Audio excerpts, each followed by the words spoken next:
I've seen a lot in my line of work: flickering lights, strange noises, fake hauntings staged by desperate homeowners, and even a few cases that genuinely made the hair on the back of my neck stand up. I've dealt with everything from urban legends to exorcisms gone wrong, but nothing prepared me for what we found at Hollow Creek. It began like any other case, a call in the middle of the afternoon, though the voice on the other end was shaky, not with fear, but something else like resignation or grief.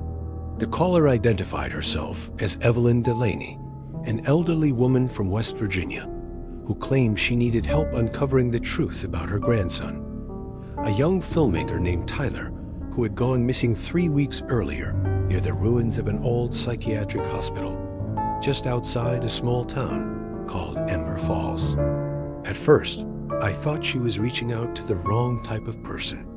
I'm not law enforcement, and I don't do missing persons, but when she mentioned the circumstances, the kind of footage the police had recovered from Tyler's damaged camera, I agreed to listen.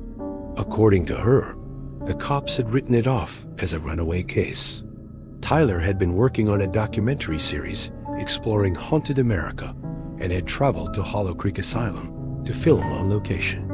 The footage, what little survived, showed Tyler wandering through decrepit halls filled with rot and graffiti. Then at some point, running, panting, screaming, and finally dropping the camera. The final frame was a blurry image of something pale standing in a dark hallway, watching him from behind a broken doorframe.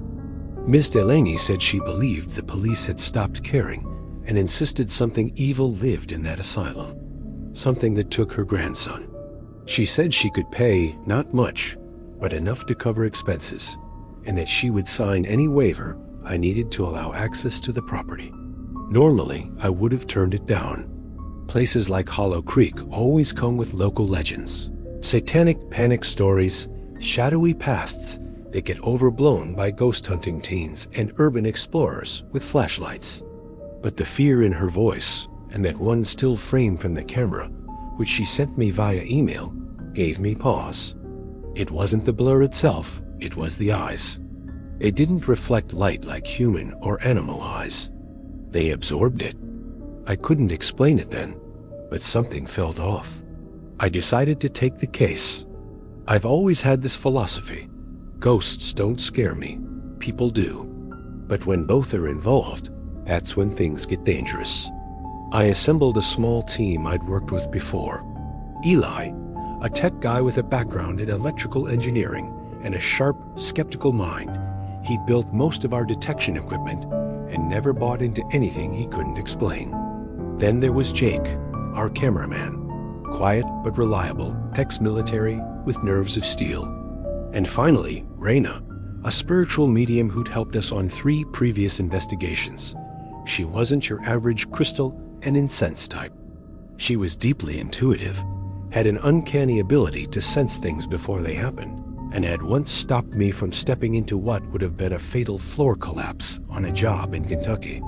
We met up the next morning, packed the gear, infrared cameras, EMF readers, recorders, holy water at Raina's insistence, and plenty of batteries, and set off for West Virginia.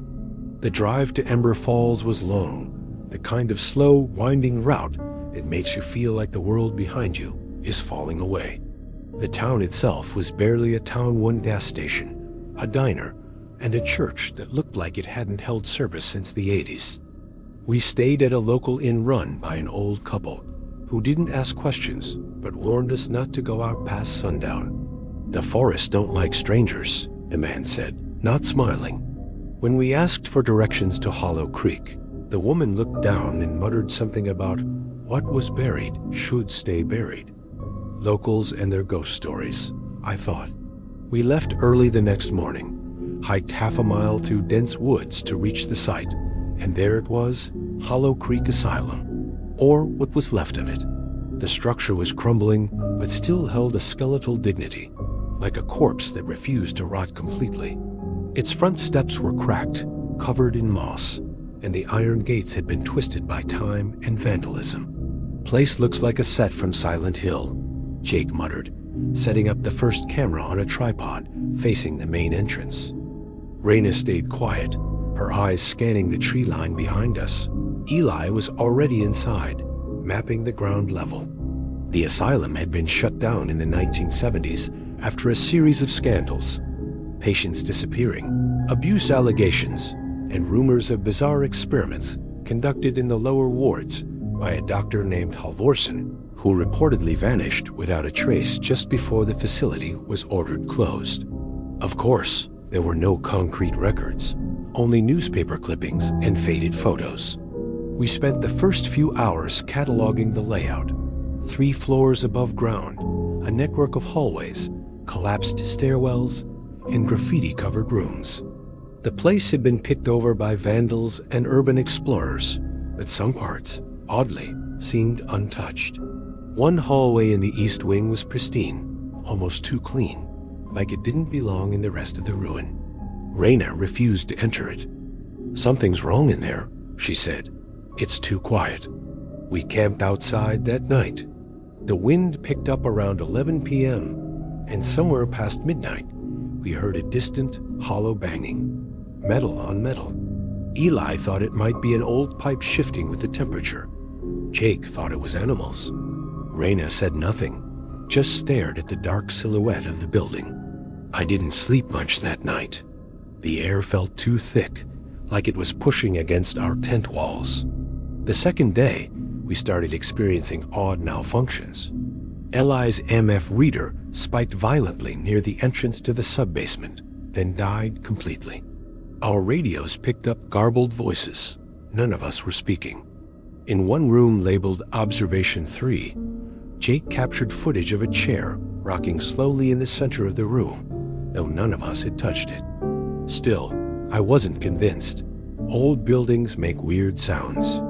Electrical surges can mess with our gear. The brain sees patterns in noise and shadow. It's human nature. But then we found the hallway behind the sealed door. It was on the west wing, hidden behind a bookcase that had fallen over. The door had been welded shut. Eli took one look and said, "Someone didn't want this place opened again." It took us an hour to break through. The air inside was colder by at least 10 degrees. The corridor was lined with small rooms, each with rusted gurneys and restraints. Blood, real blood, had stained the tiles in long, dark trails. No graffiti here, no signs of modern intrusion. At the far end was a metal door with an iron seal embedded with carvings I didn't recognize. Raina said it was a binding sigil, something used to trap a spirit. "Not banish," she whispered. "Trap. We didn't open that door. Not then." That night, Raina woke up screaming. She said she saw Tyler, the missing grandson, standing outside the tent, staring at her. Only it wasn't him. His skin was too pale, his mouth too wide. He was mouthing something to me, she said, shaking. But I couldn't hear the words, only feel them, like they were being burned into my spine. We reviewed our night vision footage. At 2:17 a.m., the tent camera shook. For 3 seconds, a tall figure stood just beyond the firelight, unmoving, its limbs long and narrow, head tilted slightly, watching. Then it vanished. Eli refused to believe it wasn't a trick of the lens. Jake looked like he was trying not to vomit. I knew then that this case wasn't going to be about proving a haunting. It was about survival. Something was inside that asylum, something that didn't care about cameras or logic. And we were already too deep. That morning, I opened the sealed metal door alone, while the others packed up to leave. What I saw in that room, that's what started everything. But I'll get to that. Just know this. Tyler didn't run away. He didn't get lost. And whatever found him is still there, still waiting. Hollow Creek wasn't just haunted. It was built as a cage for something far older than the asylum itself. And when I stepped into that final chamber, I realized the door we had broken down wasn't just a physical seal. It was the last line of defense between us and it. The second day at Hollow Creek started with silence. Not the peaceful kind, but that dead, Heavy quiet that makes you feel like the world around you is holding its breath, waiting for something to happen. And even though the sun had risen, the shadows clung to the trees like they had roots of their own, refusing to let go, refusing to let the light fully reach the asylum. And I remember how the moment I unzipped my tent and stepped out, the smell hit me first. Wet rust and mold mixed with something faintly metallic, like blood that had dried decades ago, but somehow never stopped bleeding. And I remember how Raina stood facing the woods with her back to the building, hands trembling slightly, whispering something under her breath that sounded like a prayer or maybe a warning. And when I asked her if she was okay, she didn't answer, just turned and looked at me with eyes that didn't match the sky anymore. Eyes that looked like they'd stared into something too long. And I think deep down I already knew things had shifted, that we'd crossed some invisible line the night before. And whatever had watched us from the dark wasn't curious anymore. It was aware, and we were now part of its world, not just visitors poking around in haunted ruins, but players in whatever game it wanted to play. And that thought followed me as we re-entered the asylum through the back door we'd left open, and it creaked in a way that didn't feel like wood or hinges. It sounded like breath, like the building itself was waking up and aware we'd returned. And as we stepped inside, the light from outside immediately dimmed, like the walls swallowed it whole, and every hallway seemed longer than the day before, every door more warped, every sound more deliberate. And it wasn't long before Eli's equipment started acting up again. First his EMF reader began stuttering like a broken metronome, spiking wildly near the nurse's station, where we'd found nothing the day before. Then his thermal cam refused to stabilize, throwing up heat signatures that didn't make sense. Blobs of cold that moved against the draft, patterns in the shape of hands reaching across ceilings. And the worst was when he pointed it at Raina for a test, and the screen showed two figures standing behind her. One taller than any of us, with limbs that stretched down the hallway. And when we spun around, there was nothing, just empty, dust-filled air that felt like it was watching us back. And Jake, who'd been quiet since the night before, kept muttering about how the floorboards felt wrong under his boots, like they weren't wood anymore, but flesh stretched thin. And at first, I thought he was joking, until I stepped into the hallway he was in and felt it too. This faint give underfoot, like stepping on something that didn't want to be stepped on. And I swear, I heard something shift below me, like a breath from beneath the building, deep and patient. And that was when we heard the first real voice, clear as day, a woman crying softly, echoing down the main corridor, and we all froze, every one of us, because it wasn't coming from the recordings, or a speaker, or one of us. It was real. And it wasn't echoing from just anywhere. It was coming from the locked basement door we'd passed the day before, but hadn't opened yet. And we all looked at each other, unspoken agreement forming between us. And against every better judgment we had, we descended the creaking stairs down to the lower level. And the deeper we went, the colder it got. Not cold like temperature, but cold like despair, like the walls were soaked in it.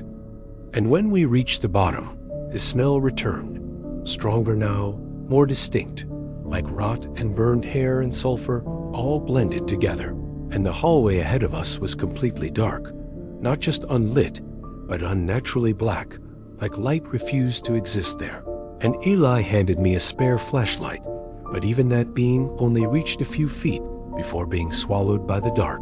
And we moved forward slowly, past the shattered remnants of rusted beds, broken restraints still bolted to the walls, and old patient records scattered across the floor, like someone had tried to erase the place in a hurry.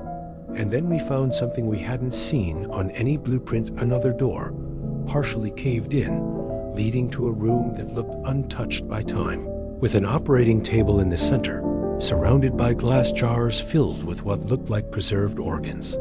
And on the walls were carvings, not written words, but symbols, some geometric, others wild and chaotic, like they'd been scratched by someone having a seizure, and Raina refused to go inside. said the air felt full of screaming. And I remember the way her voice cracked when she said it, like she was trying not to cry, and I believed her. Because the moment I stepped inside, I felt it too. Not the presence of something, but the absence of everything. Like the room had been vacuumed of hope, of life, of memory, and all that remained was a hunger. Like a thing that had fed so long, it forgot what full felt like. And as I stood there, something caught my eye. A torn piece of red flannel wedged under a broken cabinet leg, and when I pulled it free, I realized it matched the shirt Tyler had been wearing in the footage. And suddenly, the silence felt oppressive. Not because it was quiet, but because something wanted us to speak, to fill the air, to call it forward. And before I could stop him, Jake whispered, "Is someone there?" And then the lights on our cameras blinked, one by one, shutting off like candles being snuffed. And for a full 10 seconds, we stood in that pure black, not daring to move, not daring to breathe. And that's when we heard it. Bare feet slapping on the tile behind us, fast, too fast, like someone crawling upside down across the ceiling. And the scream that followed was like glass being dragged through bone, high and sharp and full of rage. And we ran. No plan, no direction, just away. And the hallways didn't match the layout we remembered, like the building had shifted while we weren't looking, like it was reshaping itself around us. And every door we opened led to rooms we hadn't seen before, some filled with water, some with burned walls and bloody writing. One where a dozen chairs were arranged in a circle around a mirror that reflected not us, but the hallway behind us. And in that reflection, something tall and wrong was always just out of reach, never in the room, but always in the mirror, always closer each time we passed it. And Eli dropped his gear at one point, screamed something about voices in his teeth, like they were trying to crawl through his fillings. And I had to slap him just to keep him from clawing his own mouth open. And we finally found the stairs again, bolted up 2 at a time, and burst out into the gray light of late afternoon like we'd been underwater for days, gasping and shaking and too scared to speak. And that night, we didn't talk, we didn't sleep, we didn't eat. We just sat around the fire watching the tree line, waiting. And just after midnight, the recordings we'd left running inside began playing by themselves, each one in perfect sync, capturing static, then whispers, then a voice, our own voices, distorted, repeating things we hadn't said, like it's already inside you, and you opened the wrong door. And it wears his face now. And when I reviewed the footage on the laptop, I found a clip, one we hadn't filmed, of Rhina standing alone in the operating room, humming a tune none of us recognized, while a tall figure stood in the doorway behind her, barely visible in the flicker of the camera, its head tilted, its fingers too long, reaching. And when I showed it to her, she stared blankly and said she didn't remember being there at all. And that was when we realized it wasn't just about ghosts or hauntings or echoes of trauma. It was something older, something darker, a conscious thing, wearing memories like clothes, luring us deeper with grief and guilt and fear. And that whatever had taken Tyler hadn't just killed him, it had become him, and it was still hungry. We should have left that night, packed everything and burned the tapes, and never looked back. But something about the asylum, about what we had seen, heard, felt, had us hooked. Not in the way thrill seekers. It pulled into danger for a rush, but in the way prey sometimes walks closer to the predator, unable to help itself, hypnotized. And I think deep down, every one of us knew we weren't going to get out clean unless we understood what we were dealing with. Like if we could just name it, expose it, document it, maybe we could weaken it, maybe even destroy it.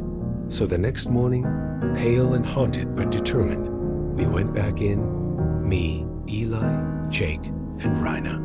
The 4 of us walking into Hollow Creek like we were walking into a confession booth. Already burdened, already guilty.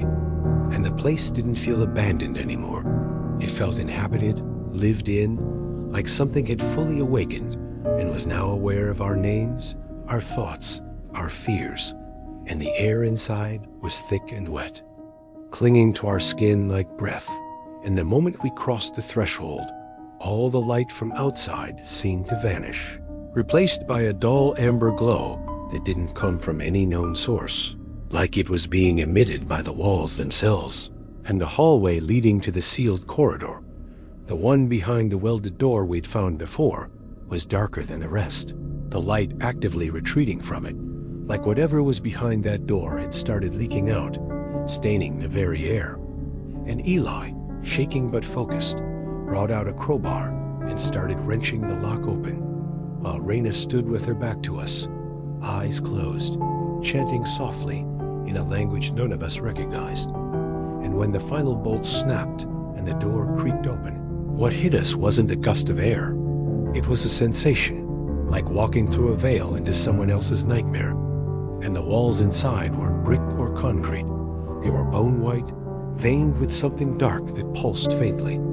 Like the building had grown organs, and the floor sloped downward into a tunnel that hadn't been on any blueprint. And the moment our feet touched it, we all heard the same voice. Not through our ears, but in our minds, like something was whispering from inside our own heads, saying, "You're close now." And that was when we realized this wasn't just about spirits. This was something older than ghosts, older than death, a presence that had no name and didn't need one because it existed before language. And the tunnel led us to a chamber at the bottom, round, cathedral-like, lit by flickering torches that hadn't been lit in decades, yet still burned, casting shadows that moved against the direction of the flames. And in the center of the room was a massive stone slab covered in iron restraints and carved symbols, ritualistic, ancient.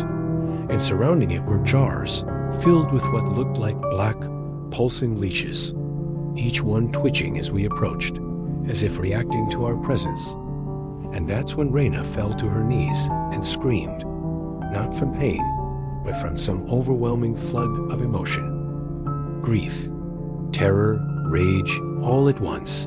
And she started speaking in a deep voice that wasn't hers, telling us about the doctor, but from some overwhelming flood of emotion. Grief, terror, rage, all at once. And she started speaking in a deep voice that wasn't hers, telling us about the doctor, the one the asylum had hidden. Not a man, but a vessel, a conduit, who had used the patients not for healing, but for feeding something buried far below. A being he called the Hallowed, an entity older than time, trapped beneath the asylum by a cult of madmen who believed it was a god. And through decades of experiments, rituals, blood sacrifices, they tried to give it form, to invite it into our world, and they succeeded, partially. But before it could fully manifest, the order turned on itself.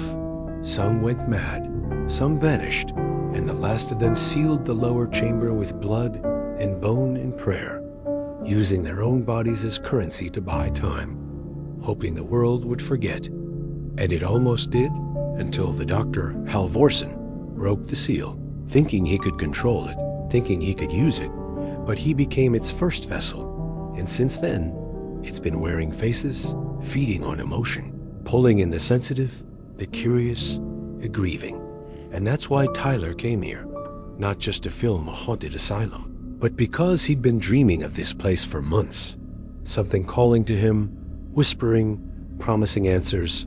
And now that we were here, the Hallowed wanted more, and suddenly, the stone slab in the center of the room started to move, not just vibrate, but breathe, rising and falling like a chest, and something beneath it began to shift, pushing upward, and we heard voices again, louder now, our own voices, distorted, begging, laughing, crying, and the torches flared as a shape emerged from the slab, tall and skinless, with eyes like empty wells, a mouth too wide filled with teeth that moved in a spiral, and it spoke without sound, sending thoughts into our skulls, memories we didn't recognize, images of things that had never happened, but felt true.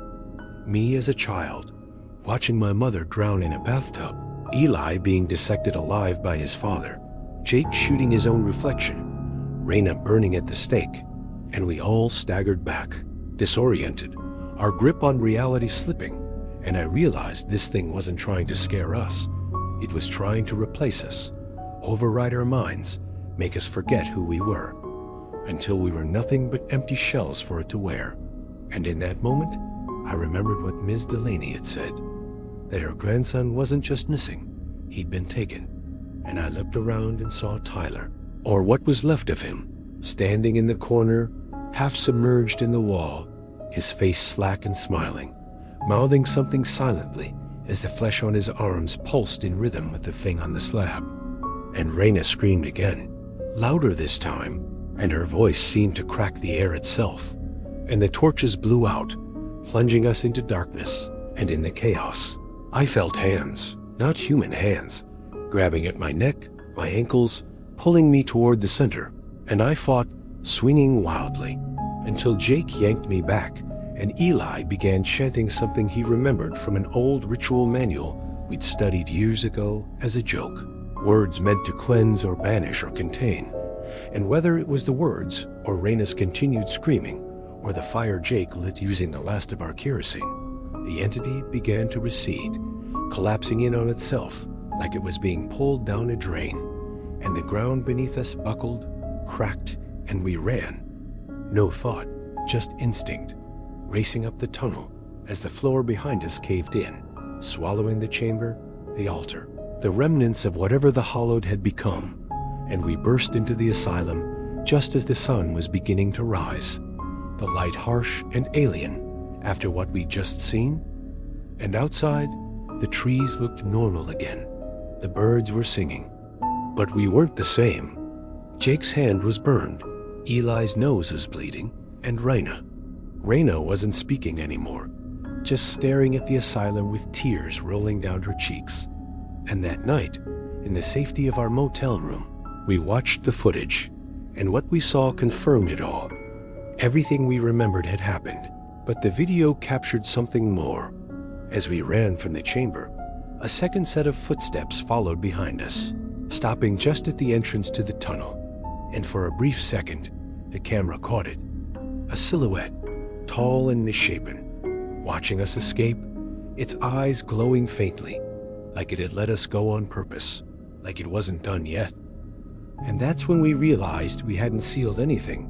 We just disturbed it, awakened it further, and that it was learning, adapting, becoming more real with every encounter. And the worst part was the very last frame, the timestamp glitching, freezing, and displaying a new date, a future date, exactly 1 year from that day. And the words, "We begin again," burned into the digital noise. And after that, Jake quit, disappeared off the map. Eli destroyed most of our backups and disappeared into his lab. Raina checked herself into a silent retreat in the Catskills and hasn't spoken since. And me, I kept the last copy of the footage, locked in a hard drive I've hidden so well, even I forget where it is sometimes, but I can't stop dreaming of the asylum, of the chamber, of Tyler's face smiling from the wall, and I know the hallowed isn't done with us, and maybe it never will be. Because once you hear it, really hear it, it leaves something inside you, something that looks like your memories but isn't, something waiting for the next time you're weak, tired, grieving, and it whispers your name like it already owns it. And the scariest part is, sometimes, when I'm alone and it's quiet, and I catch myself staring too long into the mirror, I swear I see it watching from the reflection, waiting for me to forget who I am, just long enough for it to take my place. We left Hollow Creek the next morning, without looking back, not speaking, not even packing properly, just stuffing gear into bags with trembling hands and getting in the car like survivors of a shipwreck, dragging ourselves to shore.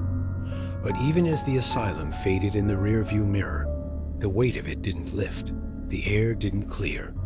The cold didn't leave our bones, and deep down we knew we weren't really escaping, just buying time, delaying something that had already marked us. Because Hollow Creek wasn't a place you walked away from. It was a threshold, a door, and once you stepped through, something stepped into you, and I think we all felt it. That same hollowness that grew with every mile we put between us and those cursed ruins. Like a piece of us had been left behind, or worse, replaced. And the first sign that things hadn't returned to normal came just a few hours into the drive, when Jake, who'd been stone silent since we hit the highway, suddenly slammed on the brakes and screamed, swearing he saw someone run across the road in front of us, a pale figure with no face. And when we got out and checked, there was no one there, no footprints, no sound, just this oppressive silence and the smell of mildew and blood on the breeze, which made no sense that far from the woods. And after that, none of us could really sleep. Not that night, not the ones that followed. And when I did close my eyes, I saw that chamber, the altar, a thing on the slab, breathing in the dark, always closer, always whispering. And my dreams were full of doors slamming shut, faces melting into mine, memories that weren't mine playing out in my head like they belonged. And it wasn't long before the rest of the team started unraveling. Eli was the first to go quiet, isolating himself in his garage-turned-lab, barely returning my calls, rambling in emails about frequencies and mirror pulses, saying the Hollowed had embedded a pattern in our gear, that it had used our tech as a gateway, and he claimed it had nested itself in audio waves, waiting to be heard again like a virus. A spiritual parasite encoded in sound, he called it, and I didn't want to believe him. Not at first, but then Jake disappeared, vanished one night from his apartment without a trace. Door locked from the inside, security cam disabled, and all they found was his empty phone and a single photo printed on the floor. It was of us, standing at the asylum entrance. Only in the photo, Jake's face was blurred and stretched, like it had been pulled from the image, replaced with a dark smear.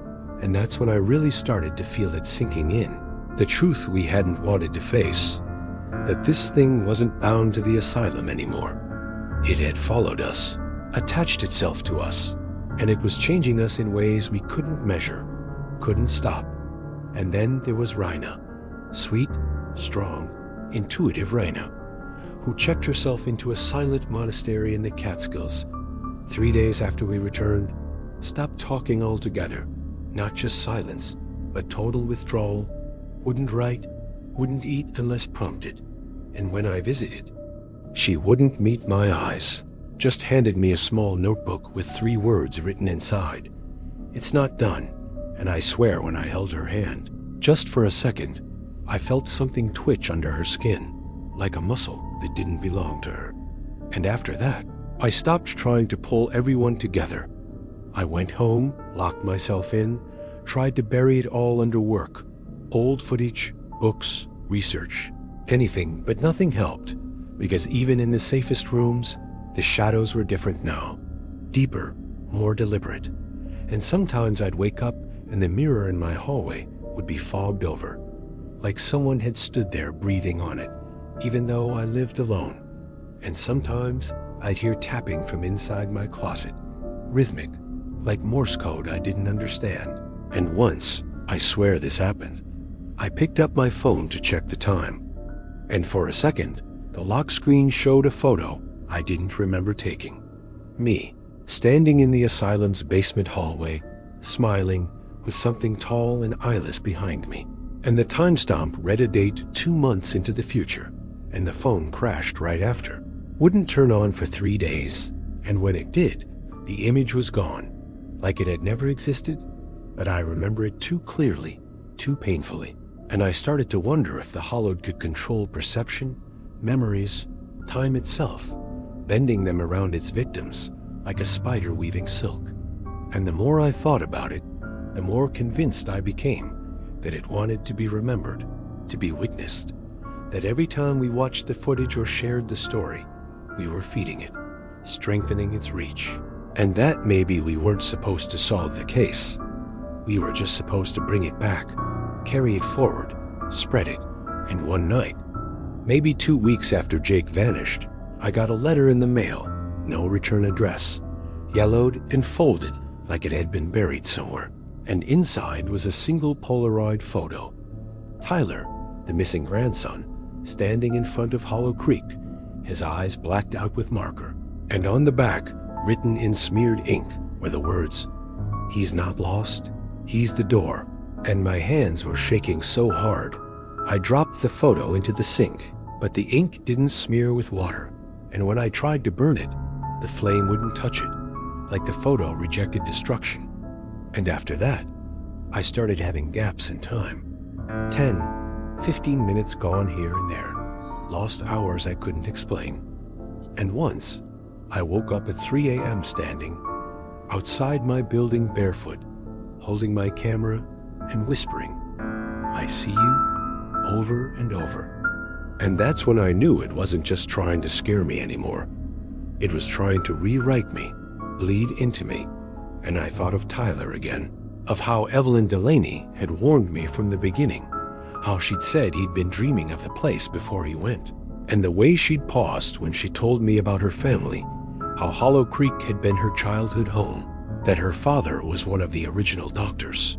And it hit me hard that maybe this hadn't been a coincidence at all. Maybe she'd brought us there on purpose. Maybe we were pawns in something older, something planned, like it needed fresh vessels to pull the hollowed through, and we'd walked right into it, eyes open, thinking we were doing the world a favor by exposing it, documenting it. But instead, we just cracked the seal wider, helped it stretch further, and now it was in the world, not just in the asylum.